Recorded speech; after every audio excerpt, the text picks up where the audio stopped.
सोलापूर महानगरपालिकेच्या निवडणुकीत आज मतदान होत आहे आणि आपण बघतो की काही ठिकाणी मशीन बंद पडलेत किंवा इलेक्शन बऱ्याच अँगलनी गाजती आहे। या अनुषंगाने दैनिक साँचे संपादक ज्येष्ठ पत्रकार अविनाश कुलकर्णी आपले एस न्यूज मराठीसोबत आहेत। ते या संदर्भात काय सांगतात बघूया। सर, आज मतदान प्रक्रिया सुरू झाली आणि आपल्याला काय निरीक्षण जाणवली?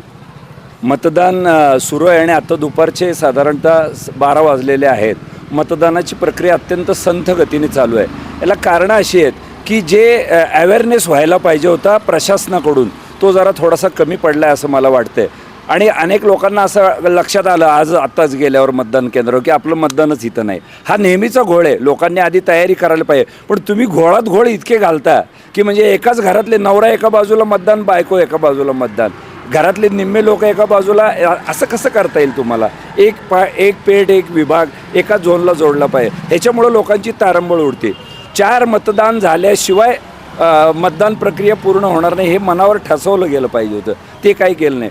वैयक्तिक महानगरपालिकेच्या किंवा शासनाकडनं ज्या स्लिपा यायला पाहिजेत त्या आलेल्या नाहीत। एकंदरीत प्रशासन अत्यंत गचाळ, म्हणजे ही निवडणूक प्रक्रिया सुरू झाल्या दिवसापासून बघतोय अत्यंत संथ गतीनं आणि चुकीच्या पद्धतीने, जेणेकरून इलेक्ट्रॉनिक मतपेटीच्या इलेक्शनवरती दिल्लीपासून सगळ्यांचं अविश्वासाचं वातावरण असताना खरं तर ही निवडणूक अशी होती की ती अगदी पारदर्शक पद्धतीने चालू आहे असं दाखवायचा संधी होती, पण प्रशासनानं ही सुद्धा संधी गमावली असं मला वाटतं। एकंदरीत अविनाश कुलकर्णी सर सांगतात ते बरोबर आहे। ज्या दिवसापासून उमेदवारी अर्जाची विक्री सुरू झाली त्या दिवसापासून हा घोळात घोळ सुरू आहे आणि एकीकडे कोणतीही माहिती दिली जात निवडणूक आयोगाच्या नियमानुसार मतदान जाहीर झाल्यानंतर मतदानाच्या अगोदरच्या दिवशी निकालाची प्रक्रिया या सर्व बाबी सर्वसामान्य मतदारांपर्यंत कळण्यासाठी पत्रकार परिषद घेऊन माहिती दिली पाहिजे।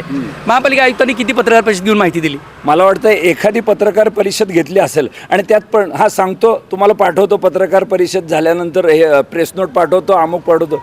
तुम्हाला रिॲलिटी पत्रकारांना माहिती असतं। आता मीच माझं म्हणून म्हणत नाही, अनेक पत्रकार असे आहेत की आयुक्तांपेक्षा जास्त निवडणुका त्यांनी बघितल्या आहेत। तुम्हाला फक्त प्रशासनाचे अधिकार आहेत, अगदी छोट्या छोट्या बाबी असतात। आज सकाळचंच सांगतो, मी स्वतः ज्या मतदान केंद्रामध्ये 32 नंबरच्या बूथवरती होतो तिथे 1 तास तब्बल तुमची मतदान प्रक्रिया बंद होती।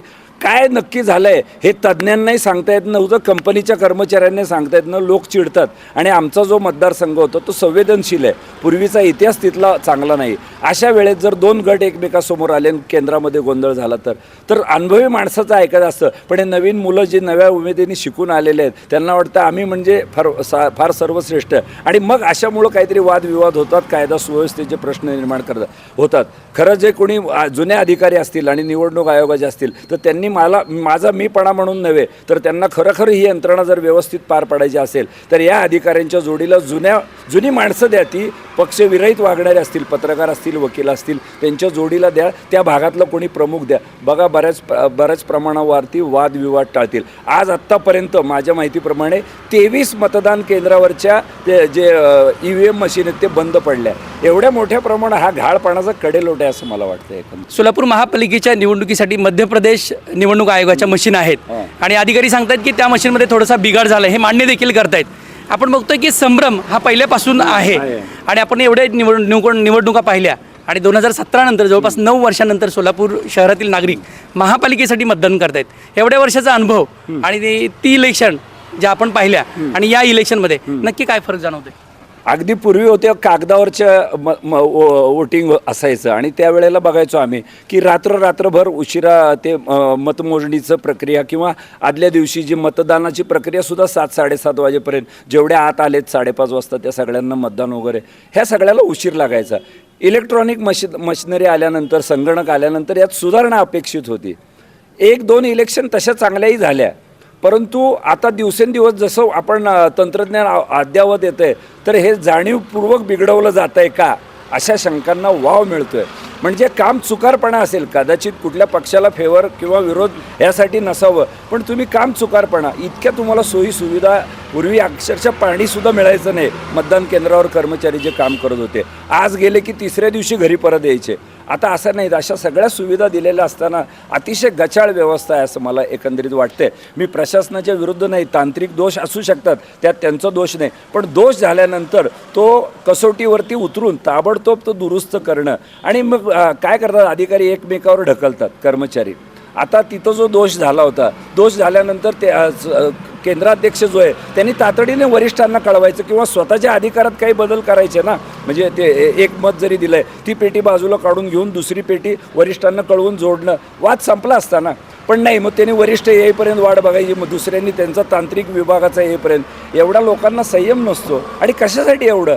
बरं, तिथं चारही पक्षाचे जे उमेदवार आहेत त्याचे उमेदवार आणि प्रतिनिधी सगळे उपस्थित होते. व्हिडिओ चित्रीकरण सुरू करायचं आणि तुम्ही काय घडलं ते म्हणजे तुम्हाला एखाद्या समस्या मिटवायच्याच म्हणल्या तर कशाही मिटवतात. हे अचानक सगळ्यांना इलेक्शनचा जो ग्रुप केला जातो ना, त्यात एकमेकाच्या ओळखी नसतात, कुणी कुणाला सावरायला प्रयत्न करत नाही, कुणी कुणाला मदत करायच्या ह्याच्यामध्ये नसतात. ह्या बाईच्यामुळं चूक झाली ना, त्या बाईलाच भोगू दे, ह्या अधिकाऱ्याच्यामुळं चूक झाली ना, ह्यांना भोगू दे, असं असमन्वयाचा भाग मला यंदाच्या वेळेला जरा जास्त दिसतो. केवळ माझ्याच नव्हे, अनेक केंद्रावरती असंच बघतोय.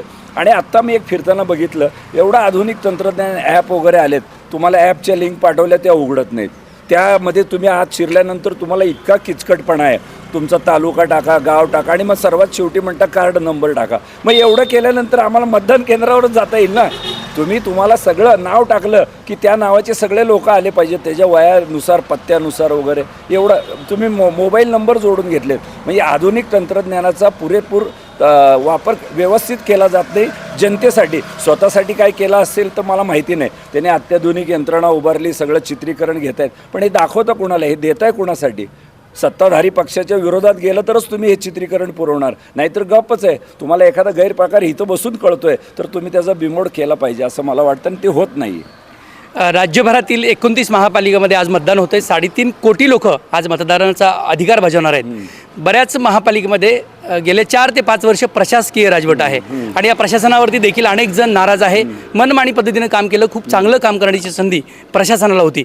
एकीकडे आपण बघतो की नगरसेवक, स्टँडिंग कमिटी, जनरल बोर्ड हे कामासाठी अडथळे निर्माण करतात असं सांगितलं जातं, असा आरोप केला जातो. असं असताना 4 ते 5 वर्षापासून प्रशासनानं खूप काय शहरं सुधारण्यासाठी काम केलं असं काही दिसत नाही. प्रशासनावर नक्की आपण टीका केली, त्यांच्या टिप्पणी दाखवली. मात्र या सर्व राजकीय पार्श्वभूमीवर उमेदवारी अर्ज भरण्यापासून ते कालपर्यंत जे काय खालच्या पातळीवर राजकारण सगळ्याच पक्षांनी केलं आहे, या संदर्भात काय सांगाल?